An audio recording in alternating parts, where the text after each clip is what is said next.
Gracias, estudiante, por estar una semana más aquí en el podcast de nivel avanzado de Spanish Language Coach. Recuerda que puedes leer la transcripción gratuita, la guía de vocabulario para entender mejor el episodio y, como siempre, te recomiendo leer la guía antes de escuchar el episodio. Todo esto lo tienes en la web SpanishLanguageCoach.com. Yo hoy hablo con Cristóbal Terrer, que se define como un seriemaníaco. Y no sé, Cristóbal, si el dato que tienes en tu web de que has pasado casi 7.000, has visualizado casi 7.000 episodios de series, está actualizado o ya lo has aumentado, que son como más de 6 meses de tu vida viendo series. Hola, ¿qué tal? Bueno, primero encantado de estar aquí con vosotros, es un placer. Y sí, la respuesta es curiosa porque, bueno, claro, yo es que voy viendo series prácticamente todos los días, entonces el dato no está actualizado, habrá crecido un poquito. La verdad que cuando lo dices así, 6 meses de mi vida viendo series suena un poco fuerte, un poco extraño, pero sí, así es. Bueno, en realidad no es tanto, ¿eh? Si lo comparas con el tiempo que pasamos trabajando, por ejemplo, que son muchísimos años de nuestra vida, al final, por lo menos estás haciendo algo que te gusta, que está muy bien. Sí, efectivamente. A ver, yo es que hace ya tiempo, cuando empecé con todo este tema de las series, me fui desprendiendo un poco de la televisión más tradicional de aquí de España, los canales generalistas públicos, y entonces siempre que, tampoco es que esté todo el día viendo series, también tengo vida Claro. y salgo por ahí con los amigos, la novia.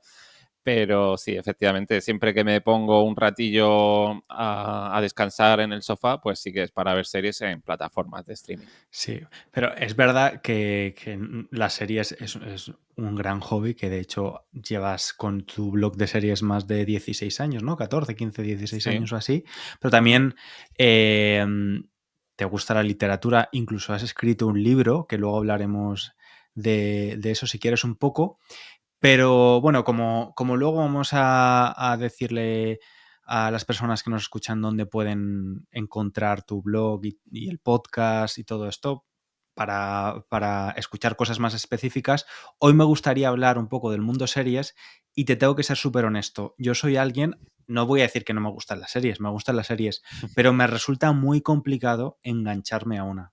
O sea, soy de las Bueno. personas que empiezan muchas series, pero que no tiene paciencia para continuarlas. Y si no me engancha el episodio número uno, mal vamos, ¿no? Entonces, me gustaría, vamos a hablar de series que a ti te han marcado o de tu serie favorita o de tu serie, la serie del año para ti. Pero primero me gustaría hablar de cómo crees que está cambiando el consumo de series. Es decir, esto lo vemos en otras plataformas digitales como las redes sociales o YouTube, ¿no? Que la duración de los vídeos cada vez es más corta, que la atención que prestamos las personas es cada vez más pequeña, ¿no? La ventana de atención, que vemos series o películas de una forma como con multidispositivo que dicen, ¿no? Entonces, quiero Ujú. saber si tú crees que está cambiando o sabes si está cambiando este consumo y si esto afecta también a la calidad de la serie en sí, como con diálogos más simples, por ejemplo, porque saben que mucha gente lo va a ver mientras mira el móvil. Ajá. Bueno, es un tema complejo, desde luego. A ver, desde que llegaron las plataformas de streaming, especialmente en un país como España, sí que se popularizó, se democratizó el uso o el consumo de series. España, bueno, ya sabréis que ha sido una superpotencia en cuanto a piratería. La gente descargaba todas las series, incluso películas también, en plataformas o en páginas web ilegales. Con la llegada de, bueno, algunas plataformas, sobre todo Netflix, que yo creo que fue la primera que desembarcó en España, pues eso fue cambiando y la gente se acostumbró a pagar un dinero, a pagar una cuota mensual, pero eso sí, por acceder a contenido de calidad, sin cortes, bueno, para verlo de forma correcta. Luego llegaron otras muchas, HBO, Apple, ahora es que tenemos muchísimas plataformas, Disney, Amazon, y eso ha hecho que sí, que obviamente que el consumo se dispare, que la gente se haya acostumbrado ya, no solamente en España, en todos los países, a pagar una pequeña cuota por consumir, como decía, contenido en HD, con subtítulos, bien ordenado, porque antes, bueno, con la piratería era a veces un poco caos descargarte las series, etcétera. Entonces, bueno, todo eso se ha mejorado. Y eso sí, cada vez se producen más series. Los últimos estudios dicen que unas 500 series al año en todo el mundo, que son muchísimas series, claro. A mí muchas veces en otros programas de radio, en entrevistas, me preguntan, oye, ¿has visto la serie esta de Netflix? Digo, pues mira, no, es que ya llega un momento que se me escapa. Y precisamente Netflix yo creo que es un poco el referente de este modelo que sí, como tú decías, es de consumo rápido. Netflix antes era, bueno, no era ni, sí, bueno, una plataforma que tenía muy poquitas series originales. La primera serie de Netflix fue House of Cards, que es una maravilla, y luego empezó a producir muchísimas series, incluso a cancelarlas, que esto es algo relativamente nuevo para Netflix, y también a comprar otras series de otros países que ya habían sido producidas, pero bueno, que las metía dentro de su propia plataforma. Lo cual ha hecho que, como apuntabas, hay un consumo masivo de series y que la gente muchas veces prefiere más la cantidad que la calidad, ¿no? Yo creo que Netflix es el gran paradigma de ese modelo. Hay otras plataformas como por ejemplo Apple TV, que es mucho menos conocida, que a mí me encanta. Es una Ujú, plataforma en la que hay, obviamente, muchas menos series, pero todas tienen un sello de calidad inconfundible. ujú, Algunas te gustarán menos por la historia, por la trama, pero todas tienen un sello reconocible. Y eso yo creo que Netflix lo está perdiendo. Prefiere estrenar muchísimas series que la gente se enganche rápido a lo que sea. Además te las mete con el calzador a través del algoritmo y otras series que a lo mejor son de mejor calidad, pues pasan totalmente desapercibidas en la plataforma. Y eso sí, ha cambiado la forma de consumo.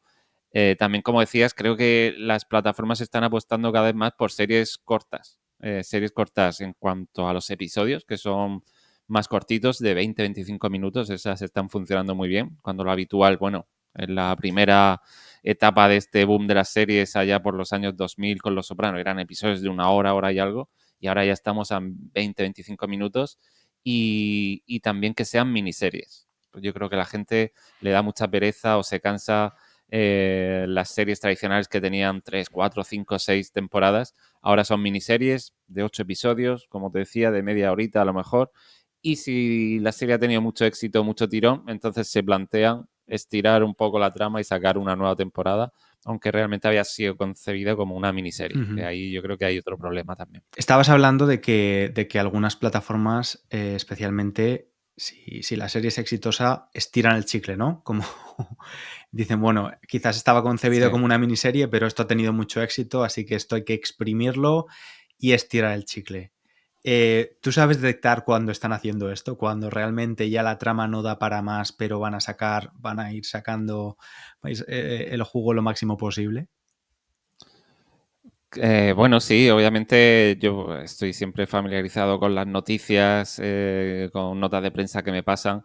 Por ejemplo, hace muy poquito un caso llamativo es el de la serie Shogun bueno, de FX que se puede ver en Disney Plus, una serie sobre el Japón feudal que ha funcionado muy bien. Está inspirada en una novela, se concebió como una miniserie. De hecho, los propios showrunners, ya sabéis, los propios creadores, jefes de guionistas de la serie, dijeron que iban a adaptar el libro y ya está, que iba a tener una temporada y ya está, que la habían concebido así, que no querían saber nada más. Pero aún así, después de muchos rumores, se ha confirmado que Shogun tendrá una segunda temporada. Una segunda temporada que obviamente ya no estará inspirada en la novela, porque la novela se acabó, llegó al final y así se mostró en televisión y ahora pues no sabemos qué, qué vamos a tener. Desde luego será otro Shogun diferente, que puede estar bien también, puede que el producto finalmente, bueno, pues sea llamativo, sea interesante, pero desde luego no es el Shogun ni que el creador del libro ni que los guionistas habían concebido. Así que bueno, será otra cosa que tendrá, me imagino, mucho éxito y que si no tiene tanto éxito, pues se cancelará y a los que seguimos a lo mejor la serie, pues nos quedaremos con ganas de saber más. Ok. O sea que es un problema. O sea, que a veces ya el chicle se estira incluso inventándose la trama, ¿no? Si está basado en un libro. Que Efectivamente, no eso hay. suele pasar mucho. Ok. Claro, la primera temporada sí que completa a lo mejor lo que los guionistas, el novelista había creado. En las segundas, terceras temporadas, bueno, es tirar del hilo y temas totalmente libres que, bueno, que pueden que estén bien, pero también suele pasar que ya no sé, ya no mantengan ese espíritu que tenía la historia. Ujú. Y Cristóbal, imagino que tú eres millennial, ¿no? Perteneces a la generación millennial. Sí. Vale. Sabes que ahora se habla mucho de la nostalgia millennial y hay muchas personas de nuestra Ujú. generación que ven series de su infancia o de su adolescencia. Yo esto no lo Ujú. entiendo. O sea, a mí me aburre ver una película que ya he visto, a no ser que sea muy buena o que no me acuerde de Sí. verdad. Pero es verdad, o una serie, pero es verdad que a la gente le encanta esto de rever eh, o revisitar películas, series, especialmente series, me parece extraño porque es una inversión de tiempo bastante grande, ¿no? ¿Por qué crees que es esto que a los millennials les gusta tanto hacerlo?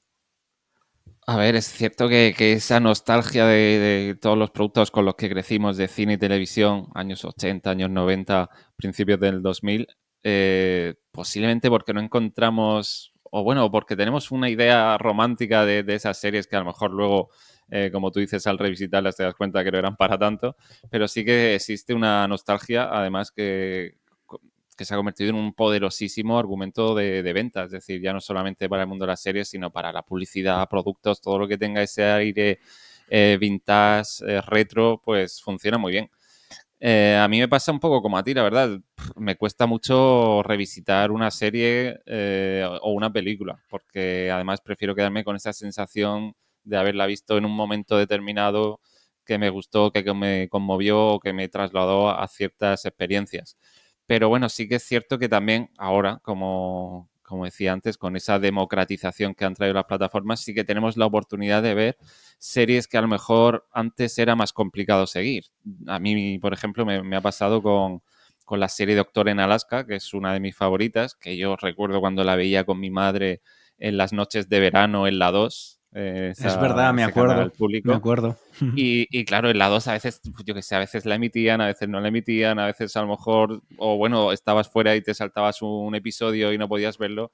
Entonces, ahora que sí que está disponible en plataformas como Filmin o como Movistar Plus, de hecho está en ambas ahora mismo, pues es un momento maravilloso de retomarla, verla toda de seguido, ordenada en HD, incluso en versión original, porque claro, nosotros la veíamos doblada, así que sí que es una delicia también ver Doctor en Alaska, también ahora ya con cierta edad o con más bagaje, que puedes yo creo que disfrutarla mucho más. Entonces por ahí sí que lo puedo entender, aunque es cierto que parece que todo lo pasado es mejor y tampoco es así, Mm. ¿no? También tenemos productos y series que están genial y que no tienen nada que envidiar a las que veíamos cuando éramos más jovencitos. Claro. Yo he escuchado la teoría, por cierto, me he apuntado a lo de Doctor en Alaska porque yo nunca la vi, pero sí que me Ujú. recuerdo que la hacían en la 2 y recuerdo la intro, de Sí, haber visto la intro que había una cancioncilla que me gustaba. sí. Em, Respecto a lo de la nostalgia millennial y volver a ver estas series de la infancia o de la adolescencia, escuché una teoría que es porque hay mucha gente a la que ver una película o una serie le genera un poco de ansiedad, ¿no? Si es sobre todo si es algo de intriga o no sabe lo que va Ujú. a pasar. Y cuando ya conoces el argumento de la serie o de la peli, pues como que ese factor de ansiedad desaparece por completo y es como una zona de confort o un lugar seguro, que se dice ahora, Sí. donde simplemente disfrutas de lo que estás viendo sin estar en tensión, ¿no? Entonces, quizás pueda ser una de las razones junto a la nostalgia, pero me parece bastante interesante esto. Sí, perdona, yo creo que también, ahora que estamos comentando, yo creo que también el hecho de que a veces tengamos que esperar tanto entre una temporada y otra, es el caso de Juego de Tronos, por ejemplo, en su día, que tenías que esperar casi un año cuando el final se había quedado en todo lo alto. Y a mí me consta, porque muchos conocidos, gente me lo ha comentado, que antes de sacar la siguiente temporada se volvían a ver otra vez la serie entera, Ostras, para tenerlo siempre súper fresco y esperar al momento en el que se estrenara la nueva temporada. O sea, que se veían Juego de Tronos 3 o 4 veces cada año. Una locura, la verdad. qué Yo fuerte. eso no lo he hecho nunca. Qué fuerte, qué fuerte. No, yo tampoco, yo tampoco. Bueno, estas series millennial, ¿no? Que vimos en televisión y una de Ujú. las cosas interesantes de esa época, ¿no? De los 90, de los 2000, es que todo el mundo veía las mismas series, ¿no? Sí. Y al día siguiente, pues la comentabas con tus compañeros en el instituto o en el trabajo. Ahora es diferente porque el consumo ha aumentado, pero la oferta también ha aumentado. Entonces, pues cada uno Ujú. ve su serie. Es un poco diferente. Pero me gustaría que me contaras un poco, porque yo no tengo ni idea, cómo está el asunto de las series en la televisión nacional, la televisión tradicional, porque se sigue produciendo ficción, pero tiene tirón en la televisión con los anuncios, con los cortes de anuncios de 10, 15 minutos, o la gente ya no aguanta ficción. Y luego otra cosa que justamente mi pareja me lo comentaba ayer, ¿por qué hay tantas series turcas en la televisión española ahora? Eh, sobre las series turcas, la verdad que no podría darte una respuesta. Yo creo que son simplemente modas y una vez que compras contenido a productoras turcas, pues te harán ofertas y paquetes en el sentido de, oye, si te llevas esta serie turca que quizá es la que quieres, pues ya de paso te la dejo más barata, pero te encasqueto este paquete con 3 o 4 series más, que quizá no son tan buenas, pero que la gente les va a gustar y ya las tienes para temporadas siguientes, ¿no? Pero yo creo que responden básicamente a modas, como cuando en nuestros tiempos se veía también mucho culebrón de este, ¿no? Que hablaban en Latinoamérica, en países de Latinoamérica. Ujú. Creo que son simplemente modas. En cuanto a la televisión tradicional, a ver, a mí me suena extrañísimo que alguien pueda ver series de televisión en cadenas convencionales. Me suena muy extraño, pero sé que hay casos de gente que lo hace. El último caso más reciente, el de la serie Cicatriz, inspirada en la novela de Juan Gómez Jurado, que se ha estrenado en televisión española. Es una serie que está bastante bien. Además, Juan Gómez Jurado es un top ventas ahora mismo en literatura. Todas sus obras se están adaptando. Es un tío muy mediático, pero Cicatriz está siendo un auténtico desastre para la televisión española. Prácticamente la gente no lo está viendo. Me imagino que, pues claro, que te pilla fuera, que te pilla con los anuncios, que al final te da las 12, 12 y media para terminarte la serie y tienes que acostarte. Y es cierto que, bueno, Cicatriz ha sido producida por Televisión Española, la tiene ahora mismo en exclusiva, pero en cuanto se acabe la emisión en abierto, pasará a una plataforma, a Amazon Prime. Y yo estoy convencido que la serie sí que va a tener mucho tirón en Amazon Prime. Poco a poco la gente se irá enganchando a la serie. Amazon Prime te la irá poniendo en las novedades de la plataforma y estoy seguro que funcionará mucho mejor. Es muy complicado engancharse ahora mismo a una serie en la televisión abierta, la verdad. A no ser que sean, bueno, series simplemente de entretenimiento, ¿no? Como suelo decir yo en el blog, series para comer o para cenar, que como tú decías antes, pues estás ahí cenando, comiendo y bueno, un poco la serie de fondo, que sabes que tampoco si te levantas un momento no te vas a perder mucho de la trama y la vas a poder seguir normalmente porque son, bueno, quizá para series procedimentales, que son aquellas en las que en cada episodio tiene un principio y un final y da igual que veas el episodio 7 como el episodio 23, que más o menos vas a seguir el hilo, ¿no? Tipo series como CSI y todas estas que, oye, hay gente que las ve en la tele, no tiene nada que hacer y se queda ahí delante viéndolas. Se llaman series procedimentales. No lo Ujú. había escuchado el término. Ok, interesante. Qué bueno. Y cuando hablabas de esta serie, que ahora no está teniendo mucho éxito en la televisión española, me ha venido a la cabeza el caso de La Casa de Papel, ¿no? Que también pasó sin pena ni gloria por un canal privado en la televisión Ujú. española y luego cuando se trasladó a Netflix se convirtió en todo un éxito no solo nacional, sino global. Sí, claro, efectivamente, porque eso tienes la disponibilidad de verla ya no solamente a la hora que quieras, sino también donde quieras. Si te pilla en el metro, en el tren de viaje, te puedes ir viendo tú los episodios desde cualquier dispositivo. Eso, como decíamos al principio, democratiza, facilita un poco el visionado y también el empuje. La cadena que estrenó la serie en su origen, pues quizás no le dio todo el apoyo o no sabía muy bien el fenómeno que tenía entre manos hasta que Netflix, que para eso yo a veces la critico mucho, pero para eso es muy lista y también para rescatar series que ella sabe que van a funcionar y que se van a triplicar la audiencia o multiplicar mucho la audiencia en su plataforma, Ujú. eso lo suele hacer. Compra los derechos, emite las temporadas y luego incluso ella se dedica a producir nuevas temporadas, que es lo que hizo con La Casa de Papel o con Black Mirror, una serie que, bueno, la serie de Reino Unido empezó en la televisión pública de Reino Unido hasta que después Netflix compró los derechos, emitió todas las temporadas e incluso produjo nuevas temporadas, así que la revitalizó también. Ujú, cierto, Esto es de agradecer a Netflix, sí. cierto. Y has dicho que no eres de ver series en televisión, pero creo que tampoco eres muy fan de las series españolas en general, ¿no? ¿O sí que las consumes en plataformas? La verdad que poquito, poquito. Es un poco el inconveniente que puede tener a lo mejor nuestra o mi web, Serie Maniac, que mucha gente, o amigos o conocidos, gente me pregunta, oye, ¿qué tal la serie española esta? ¿La has visto?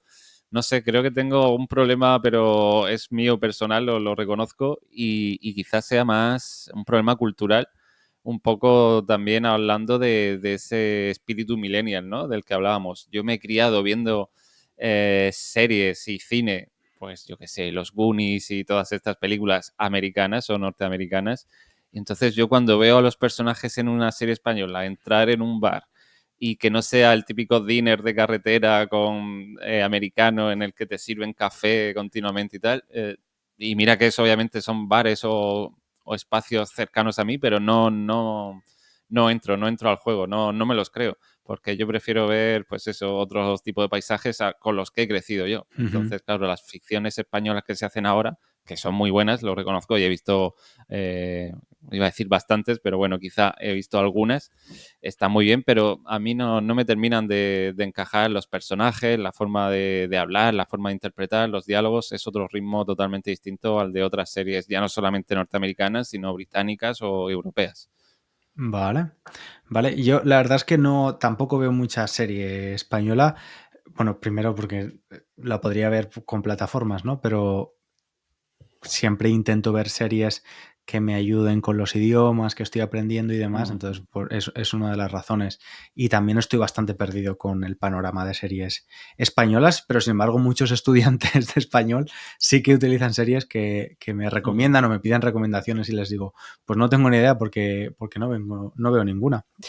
Hemos comentado antes, Cristóbal, que escribiste un libro, Cameron, ¿no? En el año 2016, que además tuvo muy buena acogida. Estuviste ahí compitiendo en los rankings.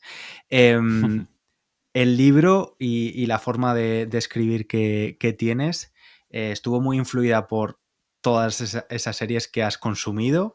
Y cuéntanos un poco, la trama, por ejemplo, está basada no está basada en España, está basada en Estados Unidos. ¿Cómo fue el proceso de escribir un libro así? Es novela negra, ¿no?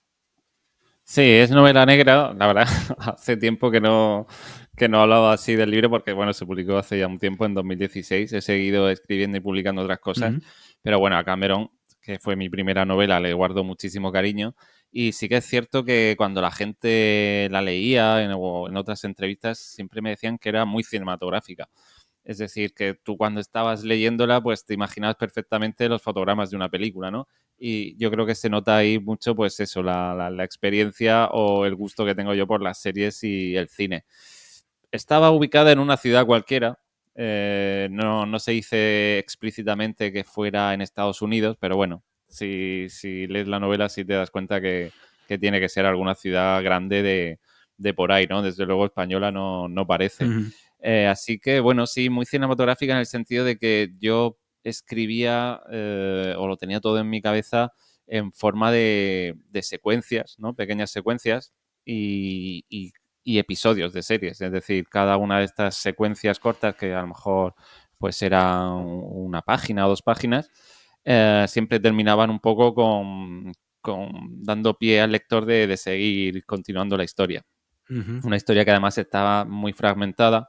Ahí sí que tuvo influencia muchísimo una película que a mí me encanta, que es Pulp Fiction de Tarantino.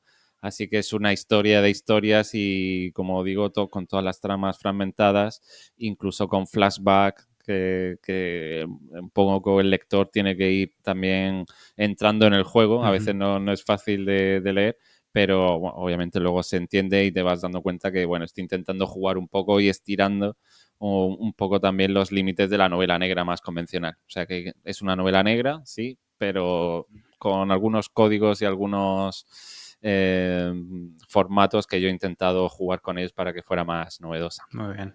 Bueno, luego, si quieres, un poco más tarde nos cuentas de otras publicaciones que tienes más recientes, pero también te quería preguntar sobre, porque me has dicho que hay mucho más oferta, ¿no? Hay muchísimas plataformas. Me gustaría que hablásemos un poco de la rentabilidad de todas estas series que se están produciendo.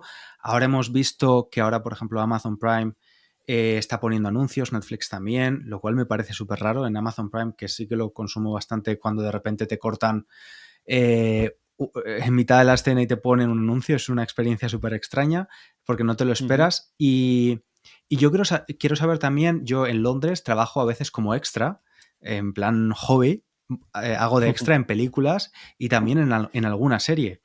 Y siempre son, la verdad, las películas a las que digo sí, son películas muy tochas, muy grandes, grandes producciones, y las series también. Y es que casi no noto la diferencia entre una película, y te estoy hablando, he estado de extra en Indiana Jones, en Barbie, y no noto la diferencia con series de Netflix o de Disney Plus, por ejemplo.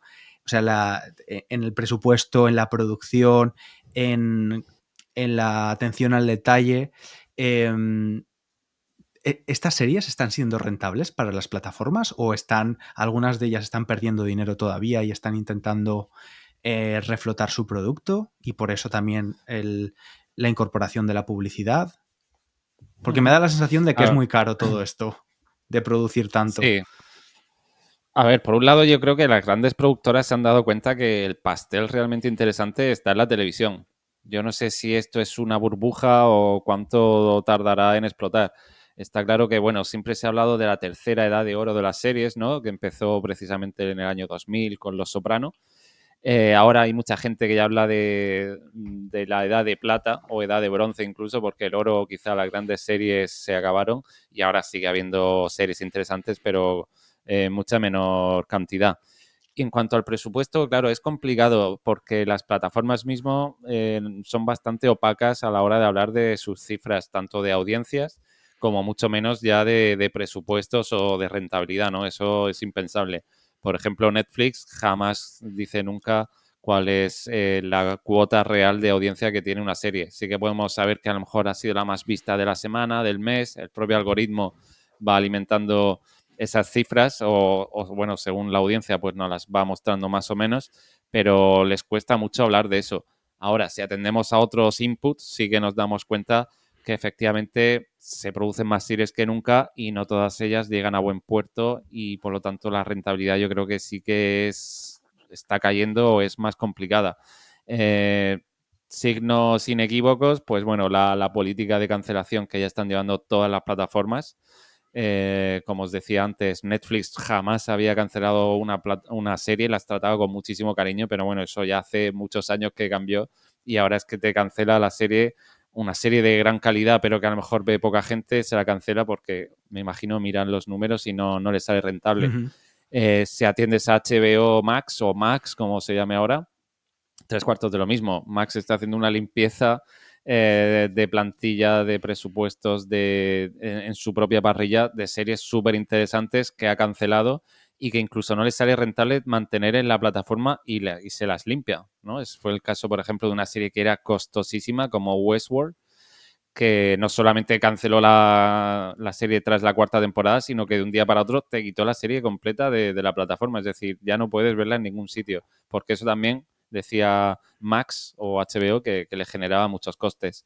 Y la última en caer ha sido mi plataforma de referencia, que es Apple TV, que bueno, fichó a los mejores managers, a los ejecutivos de HBO, se los llevó a Apple, han creado series también costosísimas y les daba un poco igual la gente, porque Apple es cierto que tiene muy poca penetración y todavía tiene poco público, pero aún así seguía apostando por series de calidad, como os decía antes, con grandes presupuestos, pero ahora por fin, o bueno, por fin, o al final, está empezando también a cancelar series que yo me he quedado muy sorprendido. Ujú. O sea que la política de cancelación afecta a todas y me imagino que, obviamente, aunque no lo digan, es por temas de rentabilidad. Creo que se está exprimiendo demasiado la gallina de los huevos de oro. Ujú. Sí, que todos han querido, ¿no? Sacar partido de ese buen momento de las series y al final la competencia es feroz cada vez Sí. más. Cristóbal, ¿es Perdidos todavía tu serie favorita? ¿O has cambiado? Bueno, no, no sé si mi favorita, pero desde luego la que más cariño le tengo. Esta es otra que, como decíamos antes, nunca he vuelto a revisitar y siempre tengo la tentación de hacerlo, pero me da miedo porque con Perdidos, con lo que empezó todo mi pasión y que se ha convertido ya prácticamente en profesión también por la serie de televisión. Fue la primera serie a la que realmente me enganché, aunque había jugueteado con otras de esa época como Mujeres Desesperadas o Smallville, pero fue Perdido en la serie que realmente me cambió un poco la percepción y dije, ostras, o sea que yo estaba acostumbrado pues a otras series generalistas o que estaban en las cadenas públicas y digo, ostras, no sabía que se podían hacer series tan chulas y tan cinematográficas, ¿no? Porque, como tú dices, parecía cine puro en televisión. Eso fue lo que me hizo ya meterme de lleno en el universo de Perdidos y en otras series y ahí salté a otras. Ujú. Entonces, bueno, yo ahora con el tiempo reconozco que la verdad es que me encanta porque tenía todos los ingredientes que me gustaban, como es la ciencia ficción, un estudio de personajes súper interesante. Es cierto que el final yo creo que no dejó contento a todo el mundo, a mí particularmente sí. Eh, y sí, sí, ahora estoy echando la vista atrás y yo creo que sí, es mi serie favorita, aunque claro, ahora he visto tantísimas que hay grandísimas series también que están casi casi a la altura. Claro, una de ellas que dices de los últimos tiempos que está muy bien, que no he visto y la tengo en mi lista, es, no sé si en español la traducen, creo que no, de Bear, de la serie de Sí, Disney The Plus, Bear. ¿no? The Bear. Ujú. ¿Cuáles son los ingredientes que tiene esta serie? Y va la pregunta con intención para que sea tan buena. A ver, yo como he escrito alguna vez en el blog, de ver es cine en estado puro, cine, el auténtico cine, ese cine indie, ¿no? Cine no de las películas de Hollywood también, que estamos un poco hartos de ellas, de superhéroes, etcétera. Es una maravilla, son series, o sea, son episodios además cortitos, como decíamos también al comienzo, de unos 20, 25 minutos, que se ve muy rápido y, y bueno, lo que más me atrapa, aparte de precisamente, bueno, es que es todo, es la música, es la fotografía, la ambientación en un pequeño restaurante de mala muerte que vende bocadillos de ternera en Chicago. A mí es que todo eso ya simplemente con ver las escenas del metro, de la niebla, del frío que hace en Chicago, ya con eso a mí me tienen ganado. Pero luego es que tiene unos personajes maravillosos, unos personajes que vas conociendo poquito a poco, a fuego lento, ¿no? Siguiendo con el juego de palabras.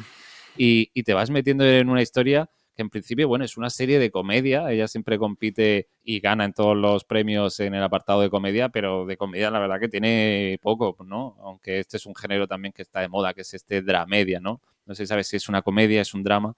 Bueno, es muy real, está hecha con mucho cariño y sobre todo eso, que tiene un componente cinematográfico muy interesante. Se nota que estás, ya en el primer episodio, se nota que estás ante una serie diferente, ¿no? Y eso es de agradecer. Bueno, pues me la voy a poner en la lista porque ya tengo Doctor en Alaska, que me apetece intentarlo porque es que tengo Filmin desde hace poco, que son una Ujú. plataforma también bastante conocida. Es española, ¿no? Sí. Filmin. Sí. Sí. Ujú. Y de verdad. Eh, para acabar, te quiero preguntar algo porque hablas que hay una, comentas que hay una tendencia de películas que fueron muy exitosas o sagas de películas que fueron muy exitosas como Star Wars que se han convertido en serie y no les está dando muchos logros o muchos beneficios a Disney Plus en este caso, ¿no? No está teniendo mucho éxito Ujú. esta serie. Van a producir la serie de Harry Potter. Sí. ¿Crees que esto va a tener éxito? Con todas las controversias, con la autora, que también es un personaje muy controvertido hoy en día. Ya han hablado de que el casting va a ser de una determinada forma. A ver, yo lo veo así de primeras, la típica noticia que coges un poco con cuidado, ¿no? Con reticencias. Eh, parece que la gente, cuando digo la gente, son los grandes directivos de estas plataformas, no aprenden mucho y está demostrado, como decías tú con las series de Star Wars, que cuando intentas machacar y machacar y machacar un tema, un universo, al final no suele salir bien. Los productos de Disney Plus relacionados con Star Wars que se han funcionado han sido aquellos que se han alejado bastante de lo típico que hemos visto ya tantas veces y que ha funcionado como otro género alternativo. Por ejemplo, The Mandalorian, ¿no?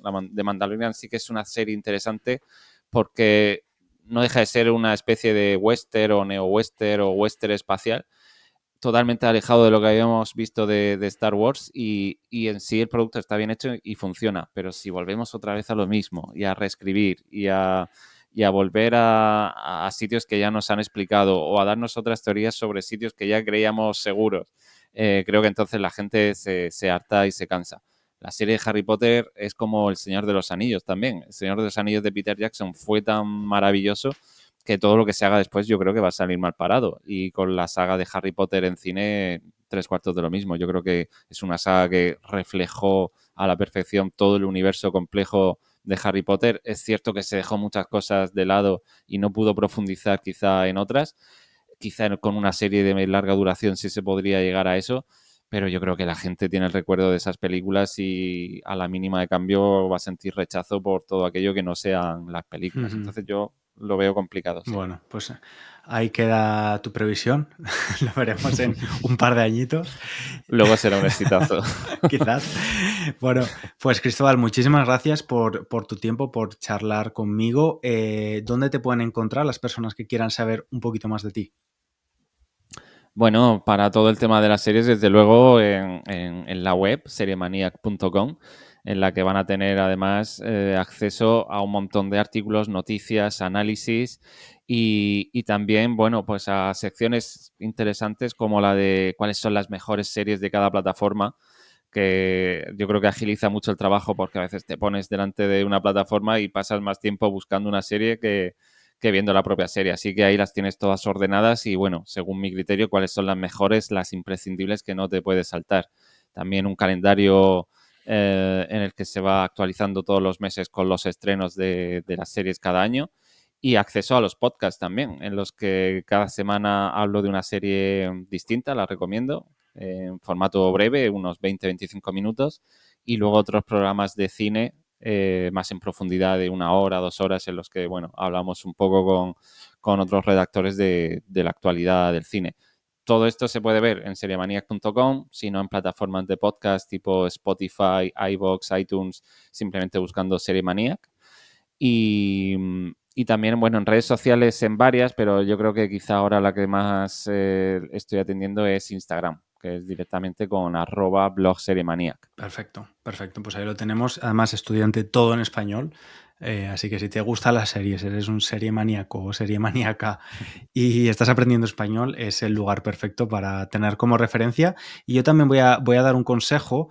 Si tienes estas plataformas como HBO, Netflix, creo que con Disney Plus no hay problema en cuanto al idioma, porque Disney Plus sí que te ofrece un montón de idiomas para seleccionarlos, pero por ejemplo con HBO Max, yo tengo que usar el VPN para poder ver la serie en español con subtítulos en español, por ejemplo, si quisiera, desde Inglaterra. Entonces, lo digo por si quieres probar con un VPN.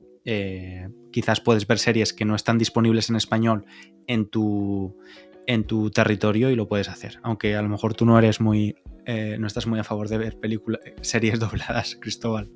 Pero creo que por No, la verdad que no. Yo me he acostumbrado a verlo en cualquier idioma subtitulado, Sí. eso sí. O sea, Corea, India, Sí, ¿no? danés, Claro. lo que sea. Me lo trago todo. Muy bien. Bueno, por el propósito de aprender español podemos hacerlo. Sí. Pues muchas gracias, Cristóbal, por tu tiempo. Nada, un placer. Me lo he pasado genial y un placer estar aquí con vosotros. Me alegro. Y a ti, estudiante, muchas gracias por estar una semana más. Yo te espero aquí en el próximo episodio con más conversaciones en español real. Un abrazo muy grande. Chao, chao.